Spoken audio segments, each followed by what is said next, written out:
goyso waa idinku furan dagaalkaas aad aragtaana oo laas caana ka dhacaya laas caana xabada ka socotay gooja cad ka socotay maalmo dhow bishaan gudaheeda si fiican dhageysta fariintaana qaata iskaasii dagaalka gooja cad hadda furinta idinku furan artiyow bishaan gudaheeda hadda waa bishaan may gudaheeda furin kale ka furmi doonta gaalkaayo furin kale ayaa ka furmaysa gaalkaayo shacabka labada dhinac ee degamaan la isku diri doona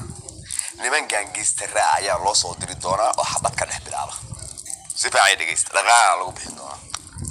lacagta xasan baa bixinaya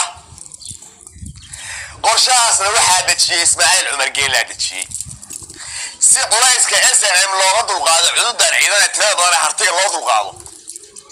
حسن نكري هذا إسماعيل عمر قال لي برين كنت تشي وحوي إن قال كاي حبل قبل عاو نبقى جيستراب أنا قبل عاو الدور